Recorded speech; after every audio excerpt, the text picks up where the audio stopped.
নমস্কার বন্ধুরা, আজকে আবার একটা নতুন রেসিপি নিয়ে চলে এসেছি।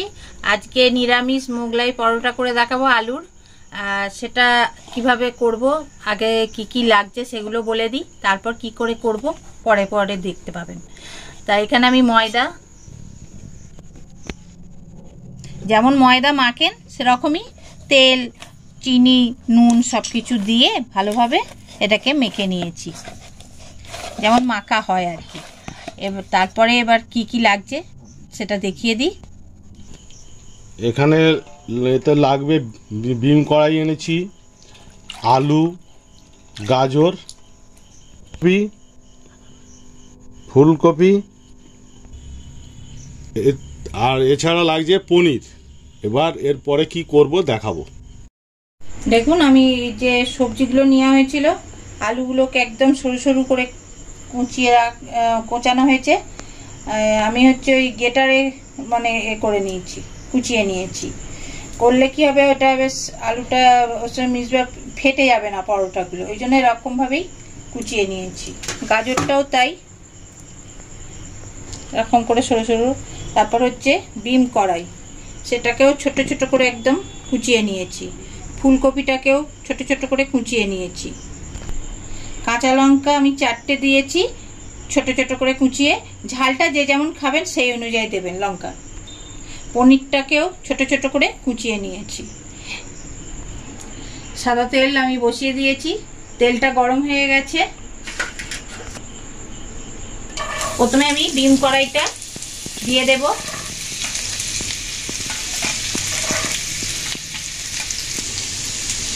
আঁচটা আমি একদম কমিয়ে দিয়েছি, নাহলে পুড়ে যাবে। ছোট ছোট জিনিস তো তাড়াতাড়ি পুড়ে যাবার ভয় আছে, ওই জন্য ছোট ছোট জিনিস এবার সরু সরু, ওই জন্য আমি একদম হালকা আঁচে এটা করব। তো এইটা একটু ভাজা হোক, তারপরে কি দেব দেখাবো। দেখুন, বিম কড়াইটার কালারটা চেঞ্জ হয়ে এসছে। এবার আমি ফুলকপিটা দিয়ে দেব। ফুলকপিটা দিয়ে একটু নেড়ে নেব। ফুলকপিটার কালারটা চেঞ্জ হয়ে গেলে তারপরে আমি গাজরটা দেব। এবার মিডিয়াম আছে এটা করতে হবে। এবার আমি গাজরটা দিয়ে দেব।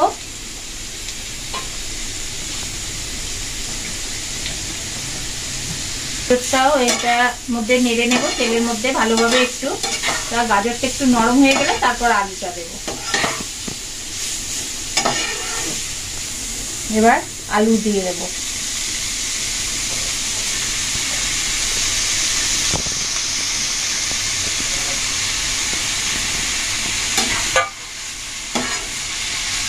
এতে এবার একটু নুন দিয়ে দেব, স্বাদ অনুযায়ী লবণ দিয়ে দিলাম।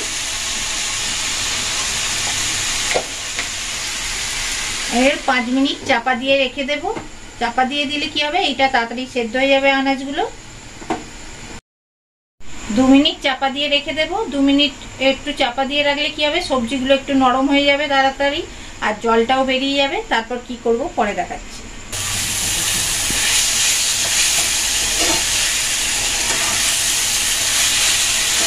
2 মিনিট পর ফিরে এসেছি, খুলে নিয়েছি। দেখুন কতটা আনাজটা নরম হয়ে গেছে।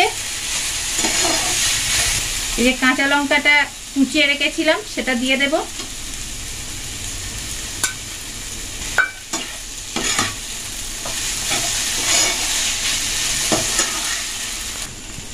আমি বড় চামচে 1 চামচ চাট মশলা দিলাম। চাট মশলাটা দিলে কি হবে, টেস্টটা বেশ ভালো লাগবে, খেতেও ভালো লাগবে, নিরামিষ যেহেতু।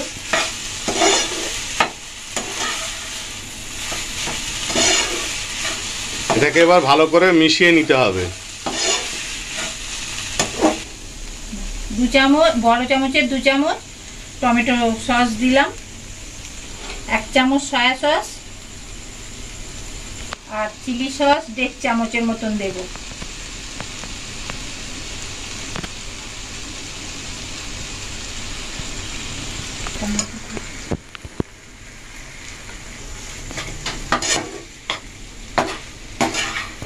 এবার এটাকে ভালো করে মিশিয়ে নিতে হবে। এবার পনিরটা দিয়ে দেব।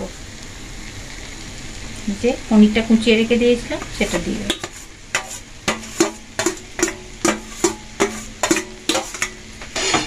পনিরটা দিয়ে 1 মিনিট এটা ভালোভাবে নেড়ে নেব।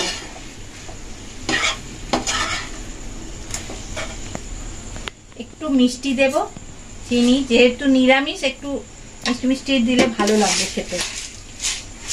এটা হয়ে গেছে পুরটা। এবার তারপর কি করব পরে দেখাচ্ছি। এবার লেচিটা করে নেব। ময়দাটা তো মাখাই ছিল, আপনাদের দেখিয়ে দিয়েছি। এই যে এরকম একটু বড় বড় সাইজের করতে হবে। মোগলাই পরোটা যেহেতু একটু বড় বড়ই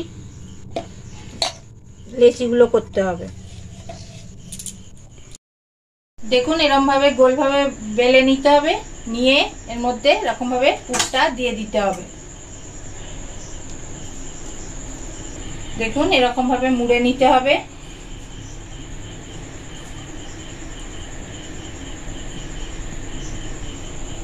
যেমন মোগলাই আর কি ডিম দিয়ে মোগলাই হয়, এটা হচ্ছে এমনি নিরামিষ।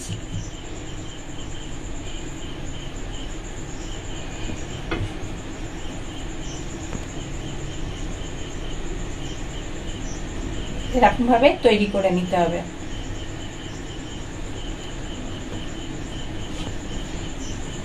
দিকটা উপর দিকে রাখবেন না, এটা নিচে দেবেন।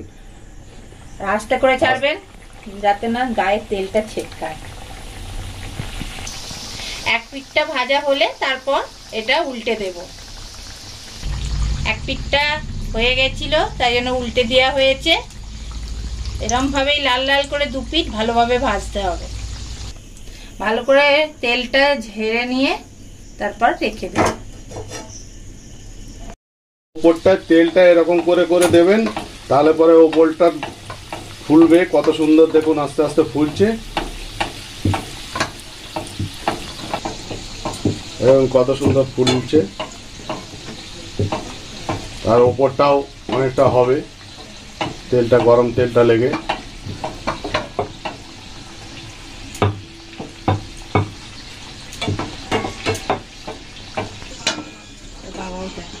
এবার এইভাবে একে উল্টে দেবো। আস্তে করে ছাড়বেন, জোরে ছাড়বেন না, তাহলে পরে কিন্তু তেলটা গায়ে এসে লাগবে। আবার ও পিঠটা হলে তারপরে একবার আবার উল্টে দেবো, কারণ একদিকে একভাবে রাখলে পরে পুড়ে যাবে। সেই জন্যে উল্টে দিলাম। এবার আবার ওই পিঠটা কিছু সময় রাখবো, রেখে আবার এটাকে উল্টে দেবো। আবার এই পিঠটা উল্টে দেবো।